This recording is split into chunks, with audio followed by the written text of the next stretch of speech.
두 번째로 예수님의 제자들에게 너희가 그들에게 먹을 것을 주어라라는 말씀은 너희가 그들에 대한 책임감을 가지라는 것입니다. 제자들은 수천 명의 무리들이 예수님께 모여들어 말씀을 듣고 오랜 시간이 지나서 그들이 배고파할 때 그 10,000명의 무리들과 자신들을 분리합니다. 말씀을 들을 때는 하나로 듣다가 밥 먹을 때는 분리하는 거예요. 그러니까 저들 보내라는 거죠. 알아서 먹고 우리는 우리대로 먹자 이 얘기죠. 그러니까 제자들이 생각한 책임의 영역은 딱 12명과 예수님 정도. 근데 예수님은요 제자들에게 너희들의 책임의 영역은 여기 있는 전체 무리라는 거예요. 공동체 리더로서 가장 중요한 책임은 여러분 그들을 먹이는 데 있습니다. 좀 잘 먹이는 리더가 좋은 리더입니다. 예수님은 제자들을 이 10,000명의 무리들의 리더로 여기시고 그 무리들에 대한 책임감을 부여하고 있는 겁니다. 그런 의미에서 너희가 그들에게 먹을 것을 주어라 라고 얘기하는 거예요. 이건 다른 표현으로 이들의 리더는 너희들이다 라고 얘기하는 것입니다. 그러니까 어떻게? 책임져라. 근데 제자들의 대답은 무엇입니까? 우리가 왜 이 사람들 책임집니까? 그런 얘기예요. 아니야, 너희들이 책임을 져야 돼. 저희가요? 왜요? 이거죠. 누가 리더입니까? 그럼 그 사람들이 속한 곳에 책임감을 갖는 사람이 리더라고 얘기합니다. 그리고 예수님께 모여든 무리 공동체의 리더는 누구입니까? 바로 예수님의 제자들입니다. 예전에는 아는지 모르지만 지금은 이제 너희들이 리더라는 거예요. 계속 가르침을 받고 은혜를 받고 기적을 맛보고 함께 다녔고 지금 이 시점에 와서는 이제 너희들이 그 역할 감당하는 것입니다.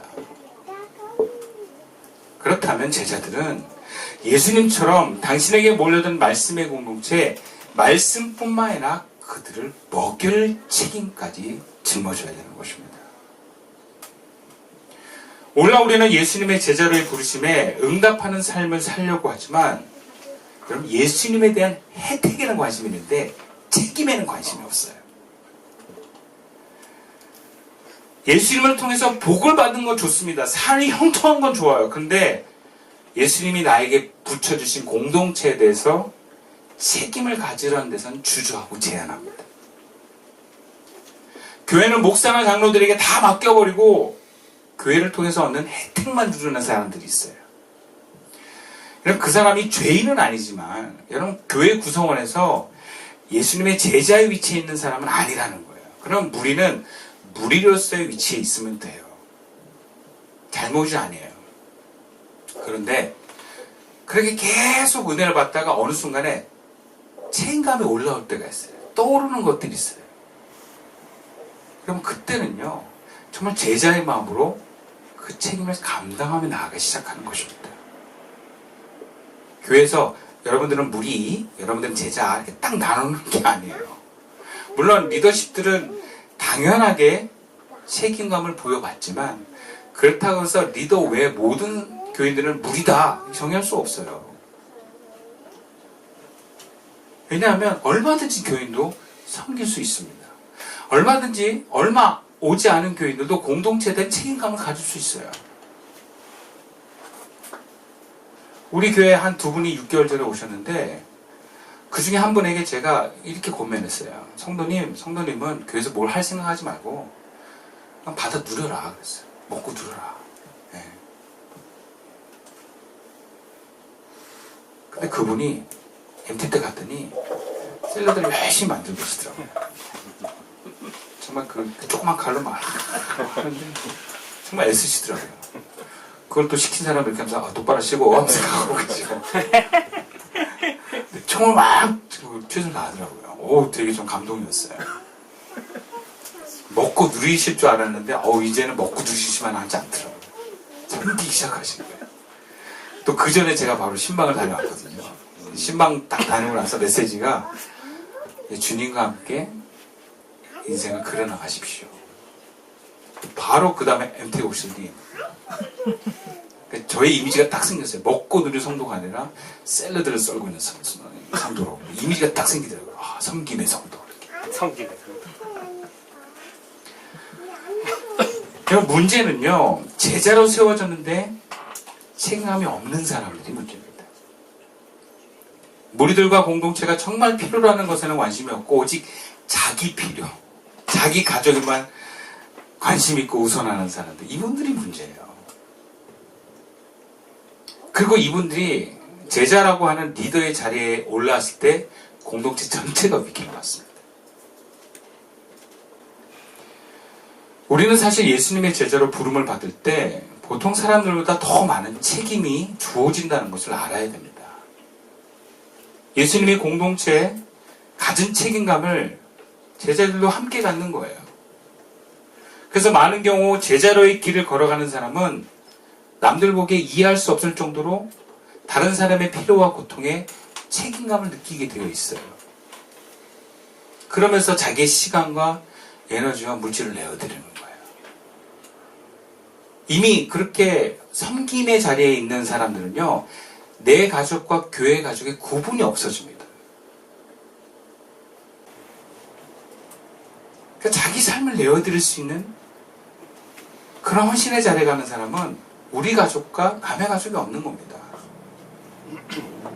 여러분, 저 합정동에 가면 양화진이라고 하는 외국인 선교사들 무덤이 있어요. 그곳에 가면 참 크게 놀라요. 두 가지가 놀라요. 하나는 뭐냐면, 와, 정말 많이 이 땅에 와서 죽었구나. 그 많은 묘지 숫자를 보고 놀랍니다. 두 번째 놀라는 것은 그 묘지들을 보면 어린아이와 아내의 무덤이 되게 많습니다. 그 가족들이 그냥 왔다가 뭣도 모르고 다 죽은 거예요. 풍토병으로.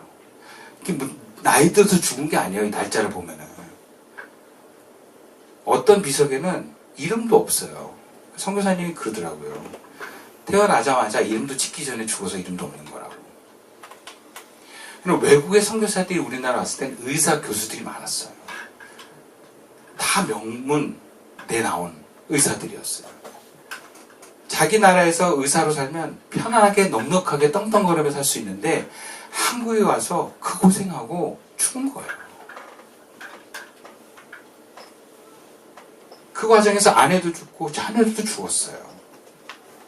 무엇이 이들로 하여금 그 이름조차 생소했던 이 대한민국이라는 조그만 나라에 와서 이 헐벗고 굶주린 백성에 대한 책임감을 가졌습니까? 많은 선교사님들 보면 과로로 제일 많이 죽습니다.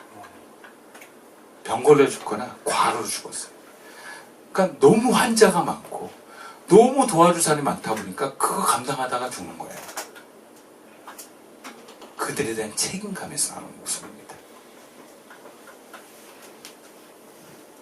어쩌면 이 선교사님들의 책임을 통해서 그들의 헌신과 희생을 통해서 오늘 이 대한민국의 많은 사람들이 예수를 믿었고 이 대한민국의 나라가 이렇게 발전했다라고 저는 믿습니다. 여러분, 예수님의 제자란 바로 이런 겁니다. 우리 가족 남의 가족이 없는 거예요. 예수님의 마음으로 예수님의 뜻에 따라 나에게 맡겨진 무리를 하나의 가족 공동체로 바라보면서 책임을 지는 사람들입니다. 책임감을 갖는 사람들이에요. 그리고 그렇게 책임감을 갖는 사람은 필요를 채웁니다. 오늘날 가깝게는 우리가 교회에 대한 책임감을 갖고 가족에 대한 책임감을 갖고 직장에서도 직원들과 손님들에 대한 책임감을 갖는 것입니다. 가게 하나를 운영해도 누군가 손님이 왔을 때 오늘 커피와 차를 마시고 싶으면 내가 가게 문을 열어놔야 될 책임이 있는 거예요. 여러분, 그게 손님에 대한 책임감이고 우리가 하는 예의라고 하는 것입니다. 음식의 맛이 변하지 않고 최선을 다해서 만들어주는 것입니다. 그건 책임이에요. 목사는 일주일 만에 성도들이 말씀 받기 오는 이 시간을 위해서 최선을 다해서 설교를 준비하는 것이 목사의 책임입니다. 그 책임에서 우리가 벗어나기 시작할 때 우리는 죄 가운데 들어가는 것입니다.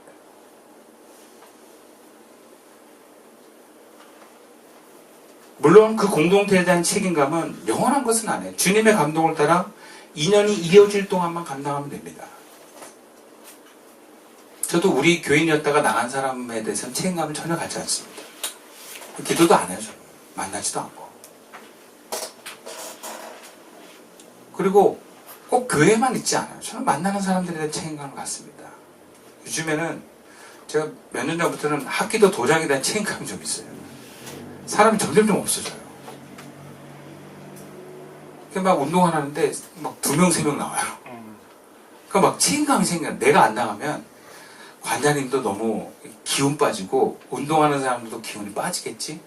아, 내가 힘들어도 나가야 되겠다. 책임감 때문에 그런 거예요. 저 일단 안 따도 돼요. 그거 합기도 전에 운동 안 해도 다른 거 운동해도 얼마든지 몸 키울 수 있어요. 책임감 때문에 나오는 경우가 많습니다. 교회에서 목사는 교인들에 대한 책임감을 갖고 기도하고 신방도 가고 권면하고 가르칩니다. 이장들은 마을 안의 성도들에 대한 책임을 갖고 말씀을 가르치고 기도하고 때로는 세게 권면도 하는 거예요. 책임감 때문에 그러는 겁니다. 그럼 좋은 관계로 지낼 거면 말 안 해도 돼요. 세게 얘기 안 해도 됩니다. 근데 책임감 때문에 세게 얘기하는 거예요. 그럼 구약에 하나님께서 선지자에게 이런 말씀을 해요. 이스라엘 멸망한다고 네가 얘기 안 하면 내가 너에게 책임 묻겠다 그래요. 근데 너 말하면 너에게 책임을 안 묻고 그 말을 듣거나 듣지 않는 자에게 책임을 묻는다 그래요. 그러니까 목사나 이장들은 성도가 신앙의 어떤 방향에서 잘못 가면 그거를 세게 얘기할 때 책임이 있는 거예요. 근데 기분 나빠할까봐 얘기를 안 해요. 상처받을까봐 얘기를 안 해요. 그리고 그 흐름에서 떠나가 버리면 하나님 누구에게 책임을 묻겠습니까? 목사와 이장에게 묻는 거예요. 그래서 정말 우리 성도님들 기억하세요. 목사와 이장님들이 세게 얘기할 때는 아, 나에 대한 책임감으로 사랑해서 말하는구나. 그래서요, 자식도요, 남의 자식은 세게 얘기 안 하는 거예요. 근데 내 자식은 세게 얘기하는 거예요. 왜? 내가 책임을 지고 있기 때문에. 청소년 마을 선생님도요, 청소년 가르치고 먹이고 또 필요하면 선물하는 것입니다. 우리 교회 아이들도 우리 교인들이 다 책임이 있는 거예요. 이 아이들이 어떻게 잘 클 수 있을까? 서아도 잘 클 수 있도록 그 부모에게만 책임을 묻는 게 아니고 우리 모두가 책임감을 갖고 있는 거예요. 물론 부모는 기분 나쁠 수 있어요. 내가 생각하는 양육 방식이 있거든요. 막 침해해. 기분 나쁠 수 있어요. 그러나 하나님이 이 아이를 공동체에 맡겼다고 생각하셔야 되지 부모에게만 책임을 묻는다고 생각하시면 안 됩니다. 그러니까 교회는 이모 삼촌들이 많아야 돼요. 좋은 것도 주고 필요한 말씀도 나눌 수 있어야 됩니다. 그게 공동체예요.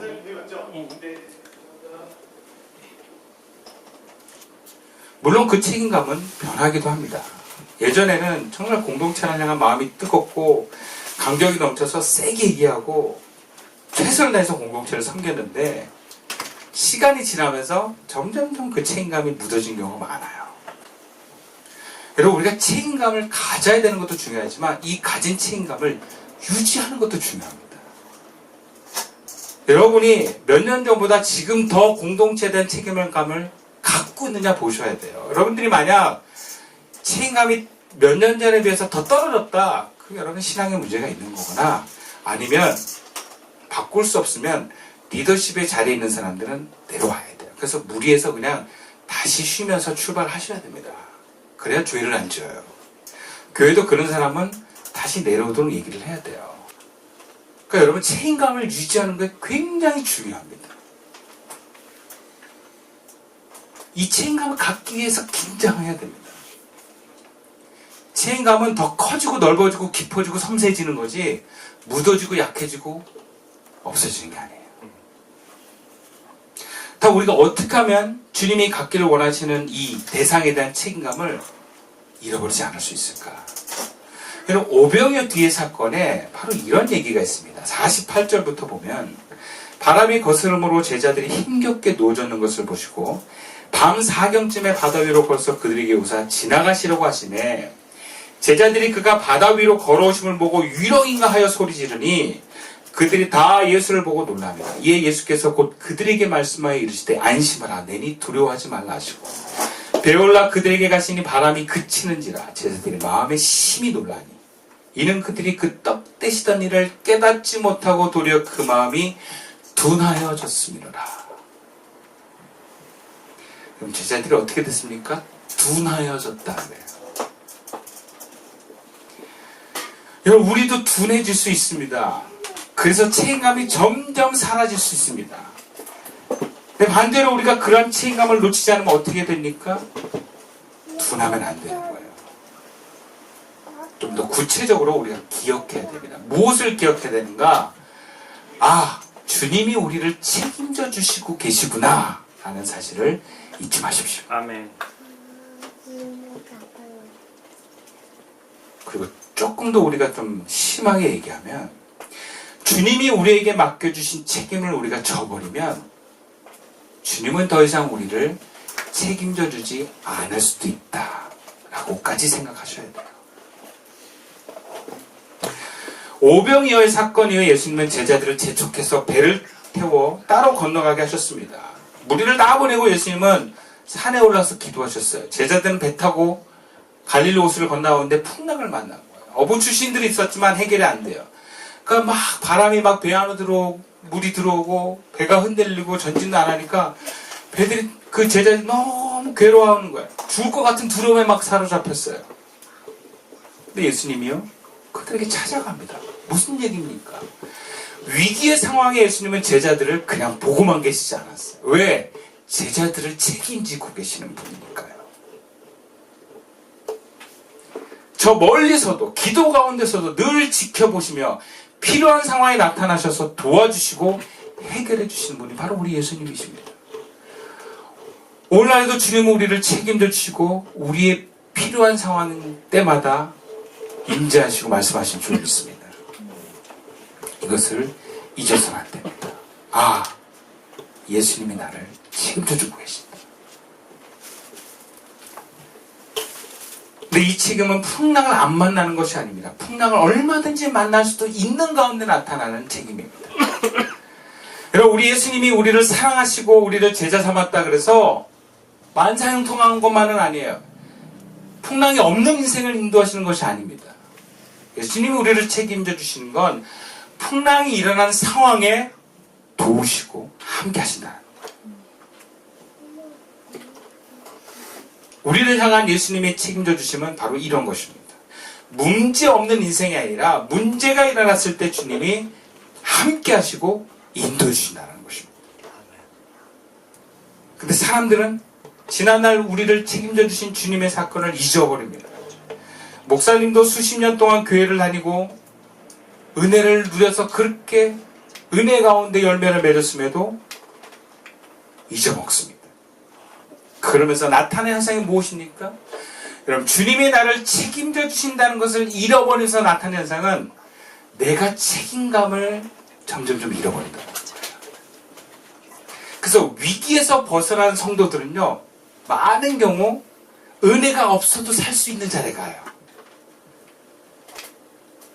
돈도 있고 집도 있고 애들도 잘 크고 뭔가 걱정이 없잖아요. 그러면 아 주님의 은혜로 산다는 생각이 없어요. 그러니까 어떤 마음이 드냐? 주님이 날 책임준다는 생각이 잊어먹어요. 자꾸 나 중심의 삶으로 그걸 유지하는 삶으로 갑니다. 그러면서 다른 사람이 나에게 맡겨진 그 책임감에 대해서는 소홀히 하기 시작하는 거예요. 지난날 주님의 책임져 주심을 잊지 맙시다. 그리고 나로서 나에게 맡겨진 책임을 포기하지 맙시다. 내가 책임을 포기하면 주님이 나를 포기할 수도 있다는 것을 기억합시다. 사울이 그랬고 가룟유다가 그랬던 길이 분명히 성경에 기록됐다는 것을 알고 그것이 남의 이야기가 아니라 내 이야기가 될 수 있다는 긴장감을 갖고 살기를 축원합니다. 오늘 말씀 마칠게요. 하나님 나라는 그 책임감을 갖는 사람을 통해서 세워지는 것입니다. 근데 그게 대단한 게 아니에요. 그리고 그게 율법이고 억지가 아니에요. 내가 이미 예수님이 나를 책임져 주신 것에 대한 감사의 반응으로 나오는 내가 할 수 있는 작은 책임입니다. 여러분, 그 작은 거 감당하다 보면 예수님과 가까워지는 거예요. 온 인류를 책임지신 그 예수님의 마음에 우리가 다가갈 수 있는 것입니다. 저와 여러분이 또 이 시선교회가 작지만 우리에게 주어진 책임을 감당할 때 하나님의 나라는 놀랍도록 세워질 것입니다. 그것을 함께 세워가는 저와 여러분 되기를, 또 그 책임을 함께 감당하는 저와 여러분 되기를 주님의 이름으로 축원드리겠습니다. 기도드리겠습니다.